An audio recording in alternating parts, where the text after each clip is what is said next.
देखो ये बोल रहा है the sports club of Orissa had received in 1314 rupees 2000 towards the subscription. Subscription के रेस्पेक्ट में आपको ये पैसा मिला है, ठीक है, 13-14 में। सब्सक्रिप्शन 12-13, तो आप ध्यान से समझिएगा, 13-14 में मिला है तो ये तो करंट ईयर हो गया आपका, और आपका 12-13 जो है वो प्रीवियस ईयर हो गया, ठीक है। तो ये बोल रहे हैं कि प्रीवियस ईयर के दौरान 200 रुपए अभी भी बकाया चल रहे थे, यानी आउटस्टैंडिंग चल रहे थे।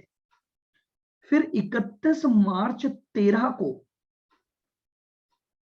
एडवांस है, यानी पिछले साल एडवांस दे दिया था 50 रुपए, और 31 मार्च 14 यानी करंट ईयर का एडवांस है 40 रुपए, और सब्सक्रिप्शन जो इस साल का आउटस्टैंडिंग है वो है 90। तो अब हमें क्या बनाना है, सब्सक्रिप्शन अकाउंट बनाना है, और ये देखना है कि भैया इनकम एंड एक्सपेंडिचर में क्या जाएगा। तो आइए मैं यही बना देता हूं सब्सक्रिप्शन अकाउंट। सबसे पहले मुझे दे रखा है रिसीव हुआ है, तो बाय बैंक।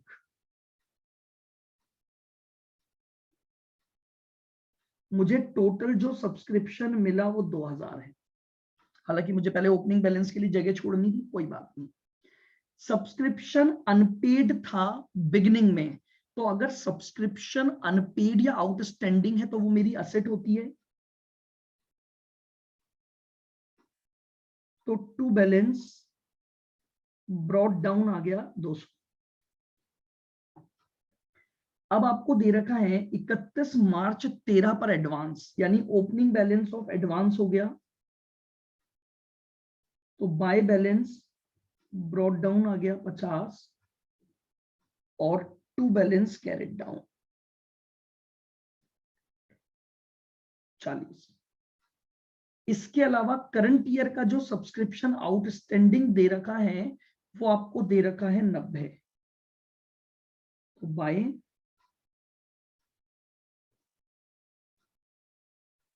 Balance CD 90। अब निकाल लीजिए टू इनकम एंड एक्सपेंडिचर क्या आएगा, निकाल के बताइए इनकम एंड एक्सपेंडिचर का क्या अमाउंट शो होगा।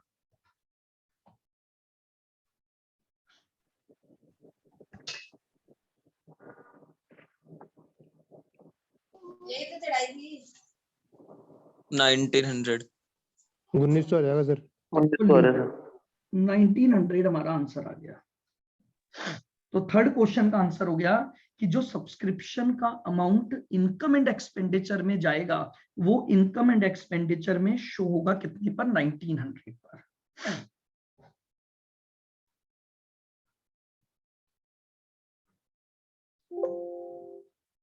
बताओ निकाल लिया सभी ने? Yes sir. चलिए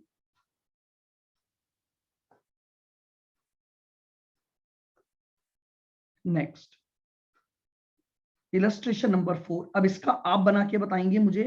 सब्सक्रिप्शन अकाउंट बनाइए और निकालो कि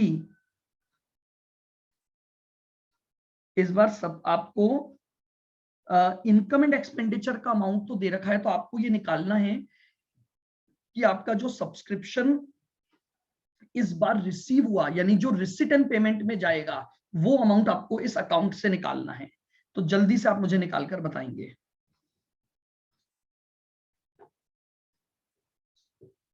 सब्सक्रिप्शन अकाउंट बनाइए और मुझे निकाल कर बताइए कि आपका सब्सक्रिप्शन का अमाउंट कितना है।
सर 3000 आ रहा है। 3000 आ रहा है। बाकी भी निकालिए।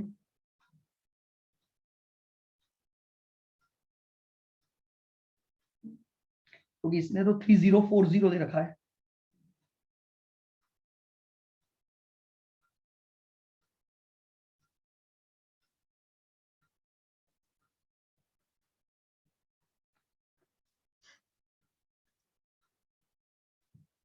चलो देखते हैं अपन बना के।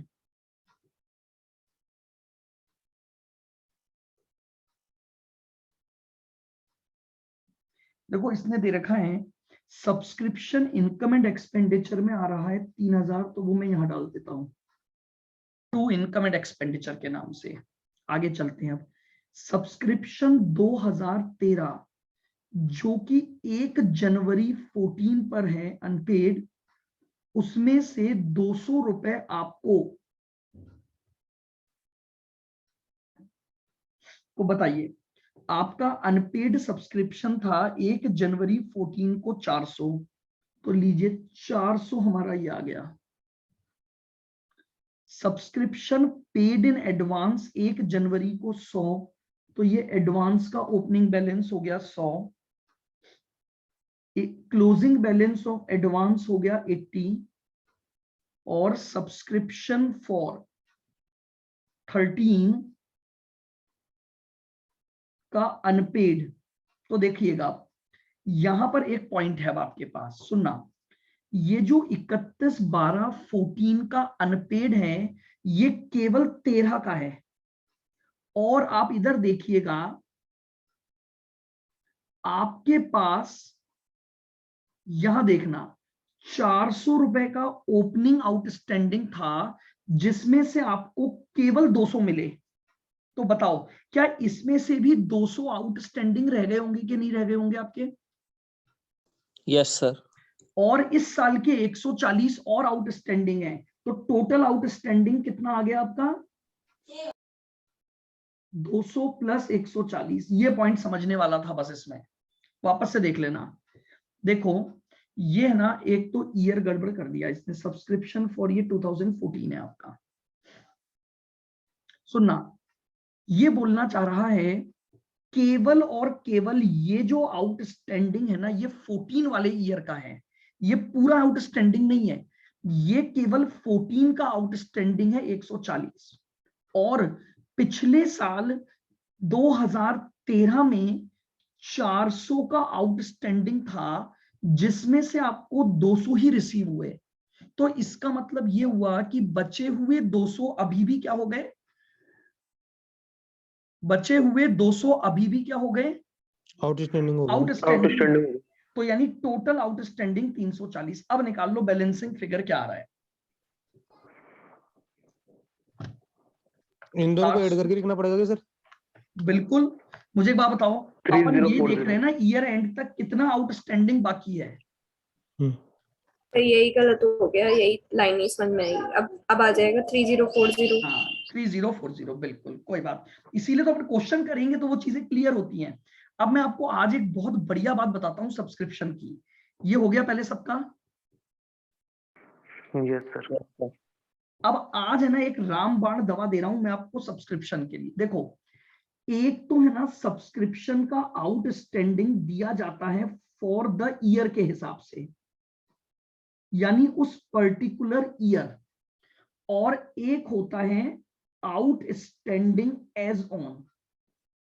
जब भी क्वेश्चन करो ना सब्सक्रिप्शन के, ये दो बातें याद रख लेना। अगर आपको आउटस्टैंडिंग फॉर द ईयर दिया हुआ है, इसका मतलब ये हुआ कि उस डिजिट में केवल और केवल करंट ईयर का, यानी उस पर्टिकुलर ईयर का ही आउटस्टैंडिंग है। अगर कोई एडिशनल आउटस्टैंडिंग भी है तो वो अलग से जोड़ना पड़ेगा, जैसा इस क्वेश्चन में था। लेकिन अगर उसने आपको दे रखा है कि आउटस्टैंडिंग सब्सक्रिप्शन एज ऑन, मान लो 31/12/14 दे रखा होता, इसका मतलब यह हुआ कि 31/12/14 तक जितना भी आउटस्टैंडिंग है, फिर वो चाहे करंट ईयर का हो फिर वो चाहे प्रीवियस ईयर का हो, वो सारे इसमें इंक्लूड है। तो आपको ये ध्यान रखना पड़ेगा कि आपको जो आउटस्टैंडिंग दिया गया है वो केवल उसी साल का आउटस्टैंडिंग दिया है, तो उसमें अगर कोई प्रीवियस वाला बकाया है वो भी आपको जोड़ना है, जैसा आपने इस क्वेश्चन में किया। और अगर आपको आउटस्टैंडिंग एज ऑन दे रखा है तो फिर आपको अलग से कोई आउटस्टैंडिंग जोड़ने की जरूरत नहीं है। एज ऑन का मतलब होता है उस डेट तक का सारा आउटस्टैंडिंग उसमें इंक्लूड है। देखो जरा अपन इस पर भी देखते हैं कोई क्वेश्चन है क्या।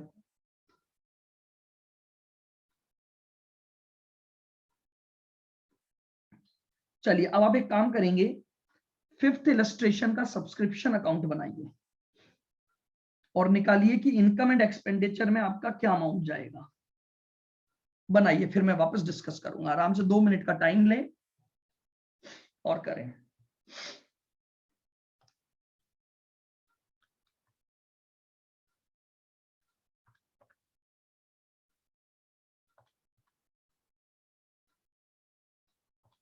सर सब्सक्रिप्शन इन एरियर्स का मतलब क्या हुआ?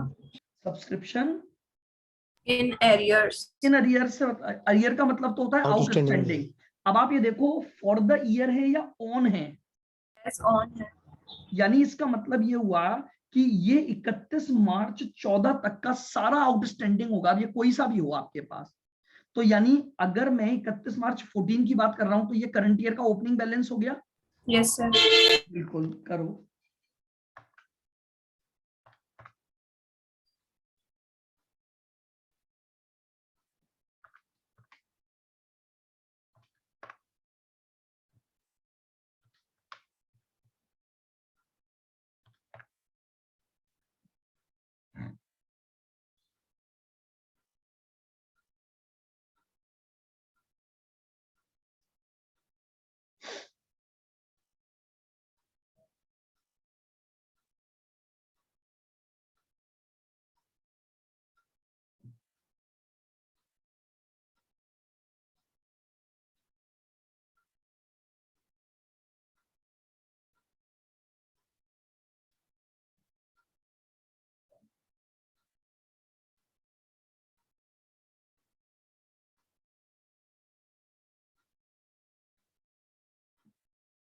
जल्दी बनाइए, सब्सक्रिप्शन अकाउंट बनाइए और निकाल कर बताओ कि कितना अमाउंट आएगा।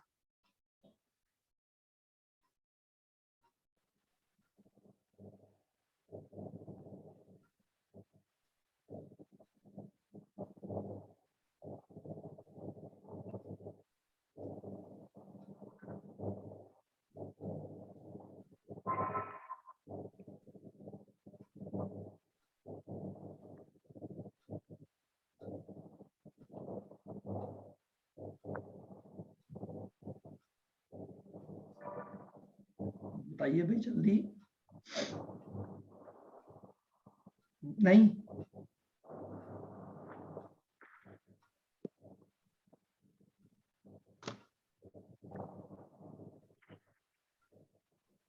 सर 37,000 आ रहा है मेरे तो सर। 37 गलत आ रहा है।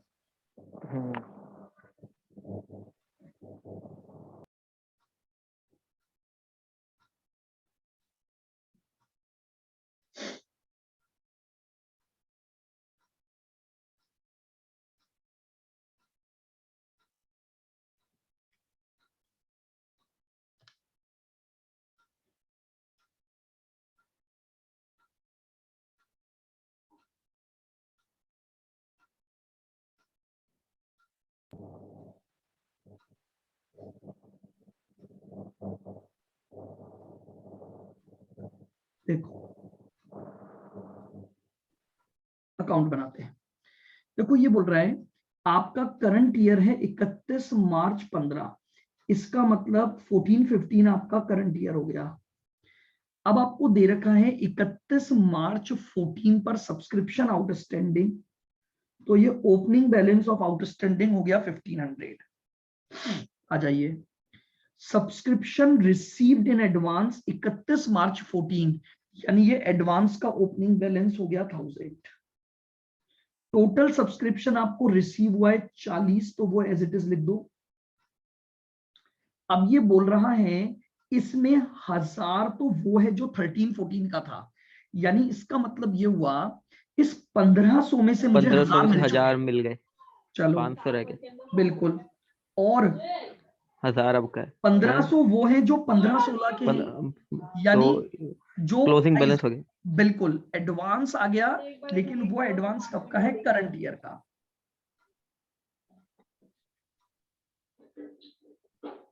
1500 यहां आ गया। अब सब्सक्रिप्शन आउटस्टैंडिंग दे रखा है 1000। अब प्रॉब्लम आ गई, ना तो एज ऑन बोला ना फॉर द ईयर बोला, तो हम इसे हमेशा इस फॉर ईयर द का ईयर मानते हैं कि ये पर्टिकुलर ईयर का है। तो बताओ 1000 तो इस ईयर का है और पुराना कितना था? 500 500। क्योंकि आपको 1500 में से 1000 मिला था, तो टोटल आउटस्टैंडिंग कितना आ गया? 1500 चलिए अब निकाल के बताइए बैलेंसिंग फिगर कितना आ रहा है। 39,500। सर मतलब ये 1000 इसमें इंक्लूड कर दिएगा आपने 40,000 में? कौन सा? सर ये थर्ड पॉइंट में दे रखा है ना, थर्ड पॉइंट में सारा जो भी रिसीव हुआ वो सारा आ गया इसमें, क्योंकि उसने बोला है हमें ड्यूरिंग द पीरियड 40 मिला, जिसमें ऑलरेडी 1000 भी इंक्लूड है और ऑलरेडी 1500 भी इंक्लूड है। अच्छा इंक्लूडेड है। हाँ लिखा हुआ है ना, विच इंक्लूड्स। Yes sir. तो मैंने टोटल कैश ले लिया 40। अब उसमें से मुझे ये पता है कि 1500 वो है जो मिल तो गया लेकिन है फ्यूचर का, तो इसलिए वो मेरा एडवांसेस का क्लोजिंग बैलेंस आ गया। से 500 कैसे आया? कौन सा? 500 कैसे आया? 1000 तो समझ में आ गया, 500 कैसे आया? ये वाला क्लोजिंग बैलेंस वाला। सर ये देखो, आपका पिछले साल कितना बकाया था? 1500। उसमें से मिला कितना है? 1000। तो अभी भी 1000 कितना और बाकी रह गया? 500। तो ये 500। 1000 जो करंट ईयर का है, इसमें 500 और जोड़ देंगे अपन। अच्छा तो यानी टोटल करंट ईयर का जो आउटस्टैंडिंग हो गया वो 1500 हो गया आपका। सर ये क्या नाम है 1500 में से 1000 तो आएगा, तो 500 ही रहना सर बाकी। हाँ 500 ही रहे ना। तो फिर उनको अलग से वापस सब्सक्रिप्शन वाले में जोड़ेंगे आउटस्टैंडिंग में? बिल्कुल, अभी भी आउटस्टैंडिंग चल रहा है। आप सोचो 1500 तो बिगिनिंग में आउटस्टैंडिंग चल रहा था, इसमें से जो 1000 मिला वो 1000 इसमें इंक्लूड कर दिया आपने, तो उस 1000 की तो डबल एंट्री हो गई ना, लेकिन बचे हुए 500 की भी तो डबल एंट्री करोगे। सर 1000 की कैसे सर? ये 40 वाला ये इस कैसे 40 में 1000 इंक्लूड है ना, हाँ हाँ तो इंक्लूड है तो हो गई ना इसकी एंट्री। अच्छा मतलब सर ये तो उसमें शोन है, मतलब कहने का मतलब। हाँ बिल्कुल। 40 तो हमको कुछ भी पूरे बोला पूरे तो लिख कौन रहे सा हैं क्योंकि वो मानेंगे? हमको मिले हैं इस साल। हाँ 40 अपन पूरे लिख रहे हैं क्योंकि अपने को मिले हैं। अब इसमें आपको 3 सालों के मिले होंगे, करंट ईयर का, प्रीवियस ईयर का और फ्यूचर का। इसका मतलब ये हो गया इस 40 में से 1000 तो मिला है पिछले साल का, 1500 मिला है फ्यूचर का, तो बाकी के 37,500 करंट ईयर के मिले होंगे आपको बस। बट मुझे मतलब ही नहीं है ना, मुझे तो ये मतलब है टोटल कितना मिला। कितना मिला? Yes sir. तो बस टोटल मैंने एक साथ ही लिख दिया। बस मुझे ये रिमाइंड रखना पड़ेगा अपने दिमाग में कि जो टोटल रिसीव हुआ उसमें कौन कौन से साल का रिसीव हुआ है, ताकि जब मैं क्लोजिंग बैलेंसेस निकालूं तो मुझे ये पता रहे। अब मुझे ये पता लग गया इस 40 में 3 हिस्से हैं, 1000 तो है प्रीवियस का, 1500 है नेक्स्ट ईयर का, तो बचा कितना? 37,500। अब मैंने चेक किया, मैंने कहा पिछले साल का 1000 मिला है, जबकि पिछले साल का बकाया बनता था 1500, तो इसका मतलब 500 तो अभी भी बकाया आया, आउटस्टैंडिंग रह गया कि नहीं रह गया? Yes sir. तो वो मैंने यहां पर लिख दिया क्लोजिंग बैलेंस में। प्लस करंट ईयर का आउटस्टैंडिंग दे ही रखा है 1000, तो टोटल मिलाकर मेरा आउटस्टैंडिंग कितना हो गया? टोटल मिलाकर मेरा आउटस्टैंडिंग हो गया 1500। और सर ये आउटस्टैंडिंग नीचे 4th पॉइंट में करंट ईयर का मानेंगे इसको? बिल्कुल, अगर कुछ नहीं दिया तो करंट ईयर। एजोन देगा ना तब सारा मानते हैं अपन, अगर वो एजोन नहीं दे रहा है तो ये करंट ईयर ही है अब आपका।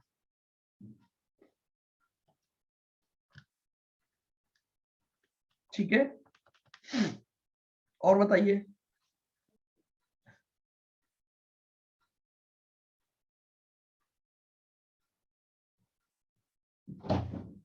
बोलो, क्लियर है ये पॉइंट? Yes sir.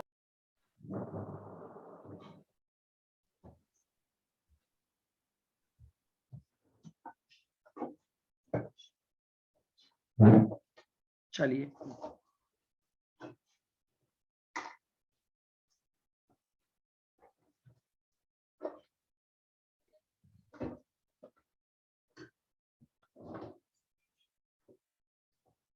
अब देखो, मैं आपको पहले जो मुझे एक पॉइंट और डिस्कस करना है वो रह गया हमारा, मैं उस पर आ जाता हूं। अपना लास्ट एडजस्टमेंट नंबर कौन सा हुआ था? 8 तो क्या था सर? एक और लिखेंगे, एडजस्टमेंट नंबर 9।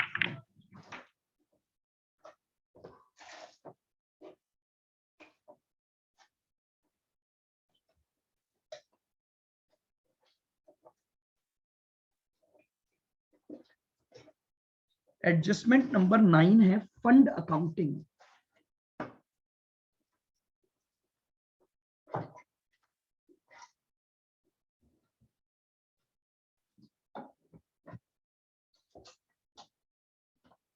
फंड अकाउंटिंग,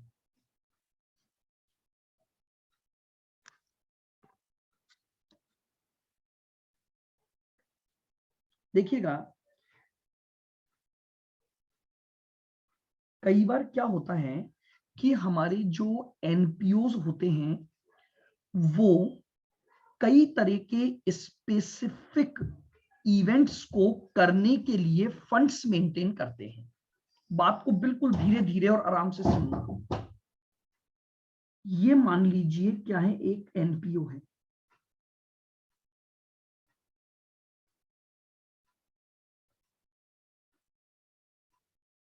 ठीक है। इस एनपीओ में क्या है, कई तरह के फंड्स बनाए गए हैं। सर फंड का मतलब क्या होता है? देखिए, फंड का मतलब होता है कि एक स्पेसिफिक काम को करने के लिए पैसे को अलग कर देना। बस अगर मैं सिंपल सादा सीधी भाषा में बोलूं, इस एनपीओ ने क्या किया, ये कुछ डब्बे रख रखे हैं। समझना, अपन कोई बहुत टेक्निकल भाषा की बात नहीं करेंगे। 2 और 3, एनपीओ ने अपने पास 3 डब्बे रख रखे हैं। 3 डब्बे 3 अलग अलग कामों को करने के लिए रख रखे हैं। सर इसका मतलब क्या हुआ? ये डब्बा है स्पोर्ट्स का, यानी इस एनपीओ में जब भी स्पोर्ट्स को लेकर बातें होंगी तो इस डब्बे का पैसा यूज आएगा, इसलिए इसको नाम दिया गया स्पोर्ट्स फंड। इस डब्बे की बातें करेंगे, इस डब्बे का पैसा उस पर्टिकुलर काम के लिए ही यूज होगा जिसके लिए वो डब्बा बनाया गया है। आओ, दूसरा, मान लेते हैं ये बनाया गया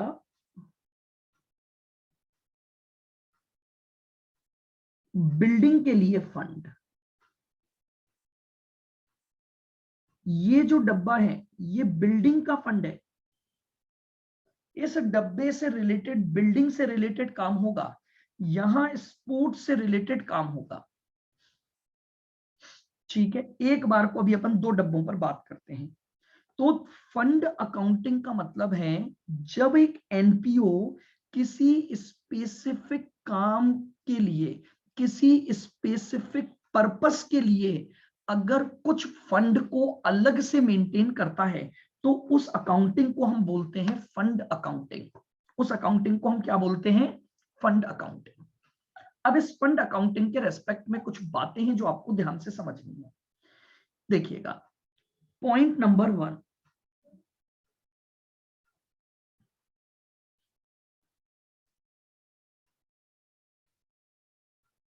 whenever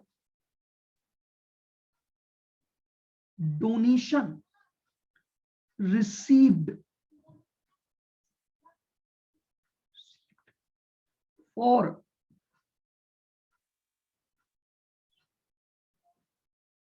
और स्पेसिफिक फंड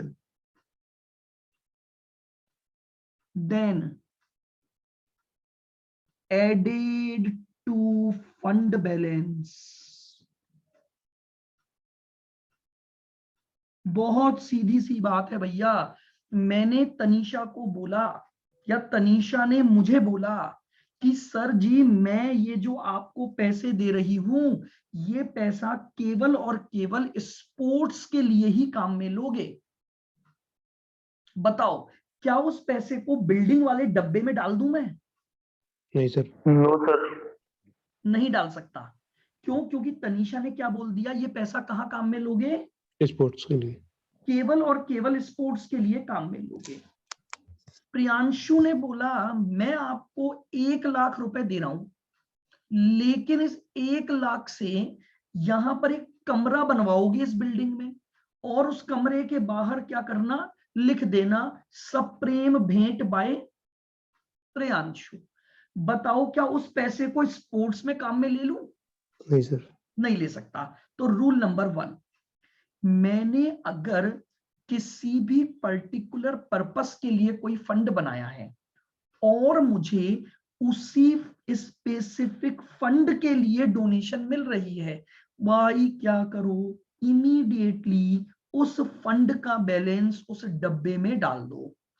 ये फंड का ओपनिंग बैलेंस चल रहा था, ओपनिंग था ये, इसमें प्लस कर दो, पैसा आ जाएगा। सर ये आपने इन्वेंटरी लिखा है ऊपर? क्या? क्या इसमें फर्स्ट में क्या लिखा है? Vendor. whenever donation received for the specific fund then added to fund balance। जोड़ दो भैया, जोड़ दो, डब्बा बढ़ गया। बोलो यहां तक बात समझ आई? अब क्या हुआ, प्लस डोनेशन। ये रूल समझ आ गया सबको? जब भी स्पेसिफिक फंड मेंटेन है और आपको उस काम को करने के लिए डोनेशन मिली तो प्रॉपरली जाओ और डोनेशन को उस फंड के बैलेंस में जोड़ दो। आओगे point number 2, any investment income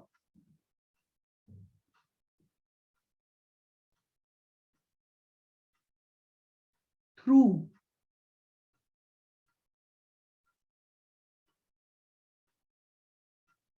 investment of fund balance added to fund। Sir ji ये क्या था? सुनो, अब मुझे एक बात बताओ, मेरे स्पोर्ट्स फंड में पैसा आ गया, अब इस पैसे का यूज मैं कहां कर सकता हूं? बताओ। स्पोर्ट्स ऑर्गेनाइज करूंगा तभी काम आएगा ये पैसा? Yes sir. उसके अलावा काम नहीं आ सकता। बिल्डिंग फंड के नाम से पैसा मिला तो कब कहां यूज होगा ये पैसा? होगा बिल्डिंग को बनाने में यूज होगा। Yes sir. अब मुझे एक बात बताओ, क्या आपको ऐसा लगता है कि जब ये पैसा आया तो उसी रात को या अगले दिन तक ये खर्च भी हो जाएगा? क्या आपको लगता है कि कई बार तो खर्च होने में महीनों या साल भी लग सकते हैं? Yes sir. भाई आप जैसे मैं आपको बोलूं फॉर एग्जांपल, एक व्यक्ति ने बिल्डिंग को बनाने के लिए 50 लाख रुपए दिए, क्या एक ही रातों रात में 50 लाख रुपए की बिल्डिंग खड़ी कर दोगे क्या? नहीं सर। या 1 दिन 2 दिन 5 दिन में खड़ी कर दोगे? सर टाइम तो लगता ही है। टाइम लगता है। तो अब इस एनपीओ ने सोचा यार मेरे पास ये 50 लाख रुपए पड़े हैं, ये अभी 2-3-4 महीने तक तो काम ही नहीं आएंगे, यार क्यों ना इस पैसे की बैंक में एफडी करवा दूं। यार मेरे को बताओ, मेरी तिजोरी में पड़ा पड़ा कौन सा ये नोट बढ़ जाएंगे क्या कि 50 ने अपने बच्चे देने चालू कर दिए इस पैसों ने, और बोले 50 की जगह 52 लाख हो गए, नोट बढ़ गए, एक 2000 के साथ 200 रुपए का नोट एक्स्ट्रा बढ़ गया। उसका छोटा भाई आ गया, ऐसा होगा क्या? नहीं, नो सर। No sir. लेकिन अगर इसकी एफडी बनवा दूंगा तो क्या इनकम आना चालू हो जाएगी? यस सर, इंटरेस्ट मिलना चालू। बिल्कुल। तो देखिए रूल नंबर 2 क्या आया, मैंने वही बात लिखी। अगर मैंने इस फंड में से कुछ पैसा निकाला और उस पैसे को इन्वेस्ट कर दिया तो उससे मुझे कुछ इन्वेस्टमेंट इनकम आनी चालू हो जाएगी। वो इनकम भी फंड में जोड़ूंगा। उस इनकम को इनकम एंड एक्सपेंडिचर में नहीं लिखा जाएगा, वो इनकम भी फंड में जुड़ेगी। बोलो बात समझ में आई? वो भी यस सर। किसमें जुड़ेगी? बोलो बच्चों बोलो, किसमें जुड़ेगी? फंड में। फंड में जुड़ेगी। अब देखो रूल फंड 2 में। हो गए। फंड के ओपनिंग बैलेंस में 2 बातें जुड़ गई। एक, अगर उस स्पेसिफिक काम को करने के लिए डोनेशन मिली तो जोड़ दो, अगर कोई इनकम आई तो जोड़ दो, है ना? 1 मिनट में आता हूं, 1 मिनट रुकना। आगे बढ़ते हैं। Point number 3,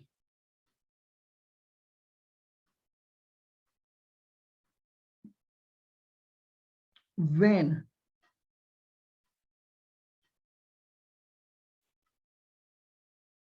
expenses incurred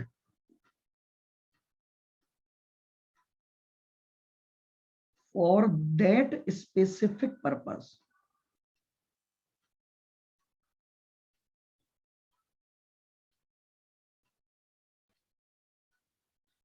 when expenses incurred for that specific purpose, जिस काम को करने के लिए फंड बनाया था अब वहां से कुछ खर्चे होने चालू हो गए। अब इन खर्चों का ट्रीटमेंट कैसे करेंगे? आओ आओ आओ। एक्सपेंसेस इनकर्ड पर अंडरलाइन कर लो। सर अंडरलाइन क्यों किया? देखो अब मैं आपको बताता हूं। सर थर्ड वाला भी तो है अभी डब्बा। थर्ड अभी मैं करूंगा, उसको मैंने रखा हुआ है, रिजर्व डब्बा है वो।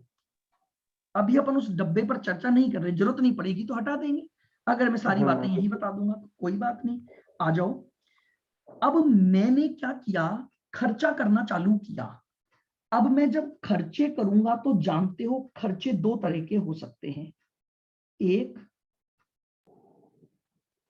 रेवेन्यू। कैपिटल और एक कैपिटल नेचर। एक कैपिटल नेचर। जैसे मैं आपको एग्जांपल के तौर पे बताता हूं। क्या हुआ, स्पोर्ट्स फंड का जो डब्बा था ना, अब मैंने अपने यहां पर एक स्पोर्ट्स इवेंट ऑर्गेनाइज्ड किया। जब स्पोर्ट्स इवेंट लगाऊंगा तो उसमें जो जीतेगा उसे प्राइज देने पड़ेंगे, तो मैं प्राइसेस बाजार से खरीद के लाऊंगा और जब वो जीतेगा खिलाड़ी तो उसको दे दूंगा। तो ये बताओ मेरा रेवेन्यू नेचर खर्चा है कि कैपिटल नेचर खर्चा है? Sir revenue nature. Capital nature का बस एक ही कैपिटल होता है, नेचर आपके का है। पास कोई असेट आनी चाहिए। कैपिटल नेचर का मतलब है आपके पास क्या आनी चाहिए? एसेट आनी चाहिए। एसेट। तो आओ, अगर मैंने, ध्यान से सुनना, मैंने इस फंड में से कोई रेवेन्यू नेचर खर्चा किया तो क्या करूंगा, डिडक्ट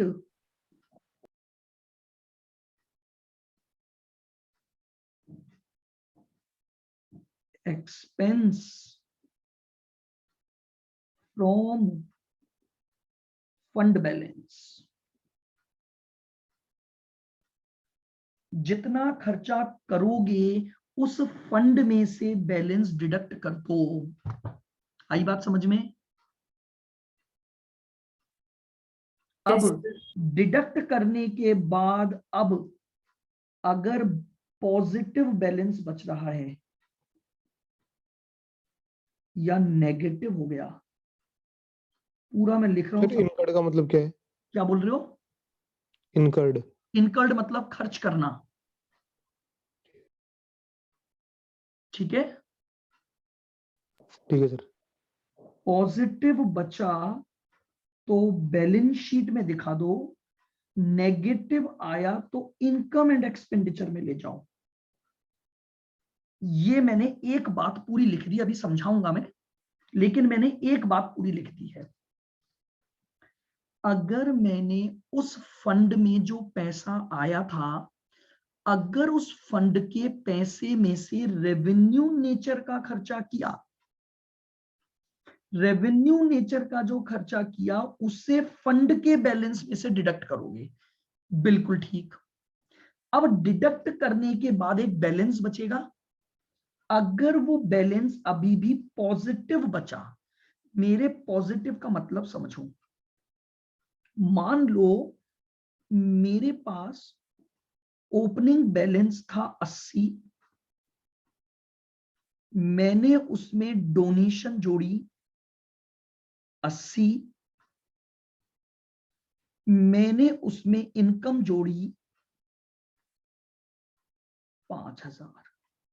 बताओ मेरे पास टोटल पैसा कितना इकट्ठा हो गया? 1.65 हो गया कि नहीं हो गया? Yes sir. ये मेरे पास उस डब्बे में पड़ा है। अब इस डब्बे जो है, ये 1.65 का डब्बा, इस 1.65 के डब्बे में से माइनस करूंगा एक्सपेंस। मान लो मेरा खर्चा हुआ है 90,000 का, रिमेनिंग बैलेंस पॉजिटिव बचा कि नेगेटिव बचा? Sir positive.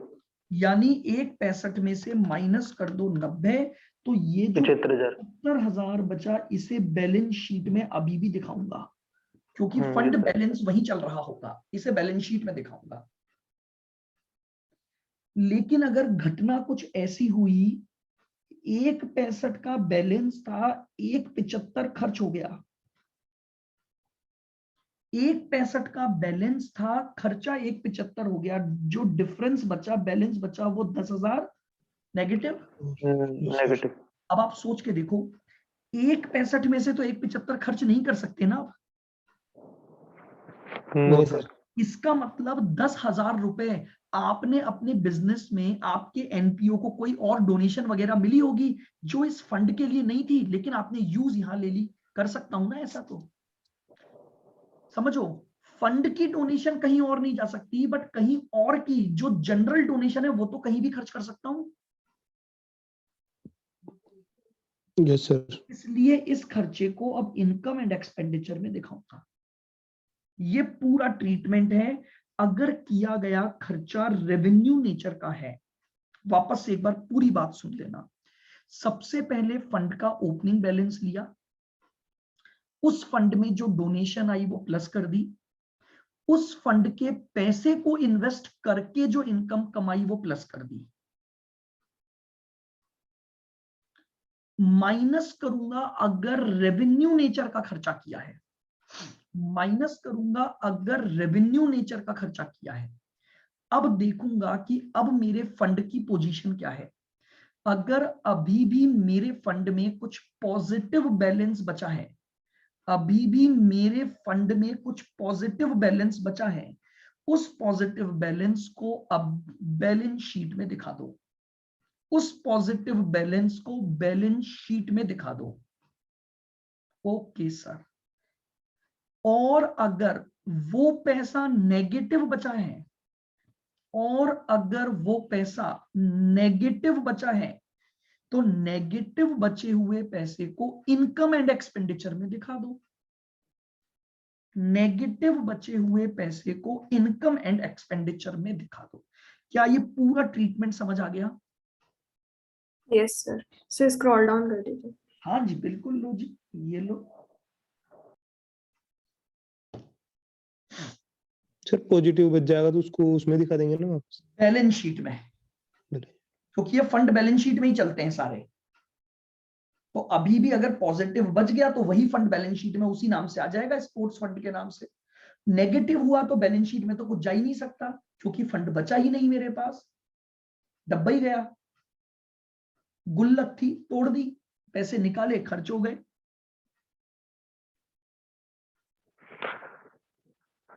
सर इस रेवेन्यू नेचर को अपन रिकरिंग नेचर बोल सकते हैं क्या? हाँ जी बिल्कुल बोल सकते हो। अच्छा। बट एक्चुअली में क्या होता है, केवल रिकरिंग ही नहीं होता। क्यों? क्योंकि जैसे मैंने यहाँ बात की कि आप प्राइस बांटोगे, तो देखो रिकरिंग का तो मतलब होता है जो रेगुलर बेसिस पर होते हैं। जरूरी थोड़ी है कि आप स्पोर्ट्स इवेंट रेगुलर बेसिस पे ही करवाते हो सकता है वो साल में एक ही बार होता हो। Yes sir. समझ लो, रिकरिंग थोड़ा सा अलग वर्ड हो जाता है, मैं इसलिए रिकरिंग यूज नहीं कर रहा हूं। एक्चुअली में रिकरिंग खर्चों का मतलब होता है ऐसे खर्चे जो आपके डेली रूटीन के दौरान होते हैं, उन्हें रिकरिंग बोला जाता है। और रेवेन्यू नेचर का मतलब ये होता है कि उसकी वजह से आपको उसका जो बेनिफिट है वो एक ही साल में मिल गया, उसका बेनिफिट आगे नहीं जाता। जैसे अच्छा। मैं एग्जांपल की बात कर रहा हूं, प्राइसेस की। गेम्स करवाए, प्राइस बांटे, काम खत्म हो गया। Yes sir. लेकिन अब इसी बात को मैं चेंज करूंगा। हो गया क्या? यहां तक लिख लिया सबने? Yes sir. आओ, मैंने क्या किया, ये जो स्पोर्ट्स फंड बनाया था ना, मैंने इसके लिए क्या किया, एक, आप ऐसे समझो,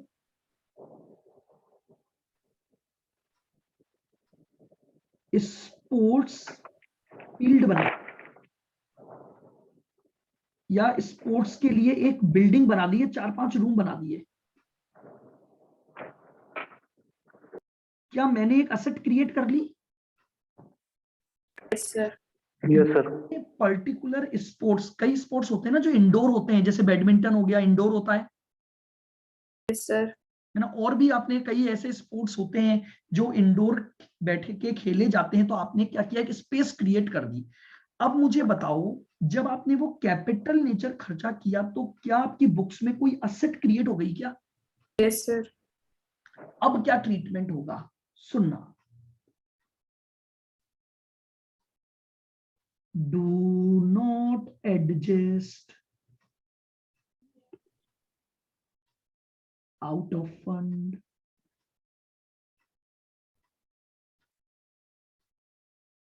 फंड बैलेंस मजाक के मूड में हो सर आज आप? है।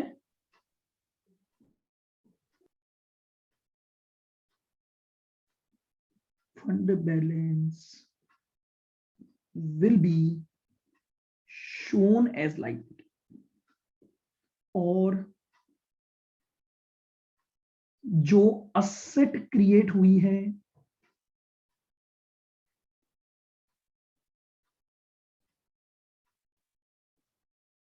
वो असेट साइड दिखा दो। भाई अगर आपने कोई असेट बना दी तो असेट तो आप ही के पास है ना। भाई प्राइस तो ले गया, कौन ले गया? जो जीता वो ले गया। क्या बिल्डिंग उठा के ले जाएगा क्या जीतने वाला? नहीं सर। No sir. तो बिल्डिंग तो अभी भी मेरे पास है। तो फंड अकाउंटिंग क्या बोलती है? अब अगर आपने कोई कैपिटल नेचर का खर्चा किया, फंड के बैलेंस के साथ छेड़खानी मत करो, उसे फंड के बैलेंस में एडजस्ट मत करो। फंड का बैलेंस अभी भी वही रखो जो चल रहा था, और उसमें एक करस्पॉन्डिंग रिवर्स एंट्री कर दो। बचपन से आप लोगों को अकाउंट्स में एक बात सिखाई जाती है, बचपन मतलब 11 से, किसी भी डेबिट एंट्री को अगर आपको कुछ भी छेड़छाड़ करनी है तो क्रेडिट कर दो। Yes sir. क्रेडिट को ठीक करना है तो डेबिट कर दो, बराबर हो जाएगी अकाउंटिंग। Yes sir. यस। इसी तरह से फंड अकाउंटिंग ने एक बात बोली कि बेटा अगर फंड में से कैपिटल असेट बना ली, फंड के साथ छेड़छाड़ मत करो तुम। फंड को उसी बैलेंस पर लाइबिलिटी में चलने दो, लेकिन फंड में से पैसा तो कम हो गया ना। पैसा कम हुआ तो कोई बात नहीं, लाइबिलिटी अकाउंटिंग अलग रखो। पैसा निकल गया तो वो तो कैश कम हो गया तुम्हारा, लेकिन उस लाइबिलिटी के अगेंस्ट एक असेट क्रिएट कर दो। फंड के साथ छेड़छाड़ नहीं, फंड अभी भी उसी बैलेंस पर चलता रहेगा। और इस लाइबिलिटी को चूंकि आप ज्यादा दिखा रहे हो, तो इमीडिएटली जितनी की असेट क्रिएट की है उसकी असेट शो कर दो, अपने आप अकाउंटिंग ठीक हो जाएगी। ये होता है खर्चा करने का ट्रीटमेंट फंड अकाउंटिंग में। अगर रेवेन्यू नेचर का खर्चा करोगे तो फंड के बैलेंस को एडजस्ट करना पड़ेगा, लेकिन अगर कैपिटल एक्सपेंडिचर करोगे तो फंड के बैलेंस को एडजस्ट नहीं करोगे, फंड का बैलेंस लाइबिलिटी में अभी भी चलता रहेगा और एक जितना पैसा खर्च करके आपने असेट क्रिएट करी है उसको आप असेट साइड में दिखा दो। इस तरह से पूरी फंड अकाउंटिंग चलेगी।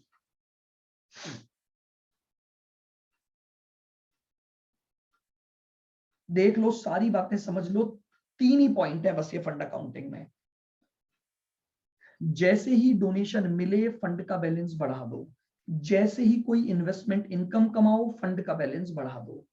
खर्चा करोगे, रेवेन्यू नेचर खर्चा है, फंड का बैलेंस कम कर दो। और देखो, अगर बैलेंस कम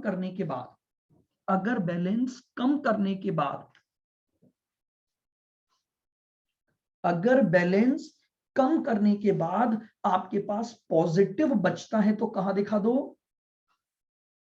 पॉजिटिव बचता है तो बैलेंस शीट में दिखा दो। बैलेंस शीट में। बैलेंस शीट बैलेंस शीट में। बचता है, नेगेटिव बचता है तो इनकम एंड एक्सपेंडिचर में डाल दो। लेकिन अगर आप फंड के पैसे से कैपिटल एक्सपेंडिचर करते हो, तो उस कैपिटल नेचर के खर्चे को do not adjust out of the funds. Fund से एडजस्ट नहीं करूंगा, फंड का बैलेंस लाइबिलिटी में चलने दो, असेट को सेपरेटली असेट साइड दिखा दो। ट्रीटमेंट कंप्लीट हो गया। बताओ, क्या ये समझ आ गया फंड अकाउंटिंग पूरा? Yes sir. पूछना है तो मुझे आप बता सकते हैं, कोई बात अगर आपको फंड अकाउंटिंग से रिलेटेड पूछनी है तो। सर ये लाइबिलिटी, हाँ बोलो। लाइबिलिटी में क्या बताया सर? लाइबिलिटी में क्या बताया आपने कि लाइबिलिटी में पॉजिटिव अगर बच रहा है ना, कौन सा, इस वाले में किस वाले में, किस में पूछ रहे हो? सर ये इसमें कैपिटल वाले में। कैपिटल वाले में फंड, जैसे मान लो यहीं पर मैं बात कर रहा हूं, मेरे फंड का बैलेंस 1.65 हो गया था ना। Yes sir. अब मैंने इसमें से 1.5 लाख रुपए खर्च करके एक बिल्डिंग बना दी, तो मैं लाइबिलिटी में तो अभी भी 1.65 ही दिखाऊंगा और अच्छा, साइड में 1.5 लाख दिखा दूंगा। Okay sir. ये ट्रीटमेंट करूंगा मैं फंड का।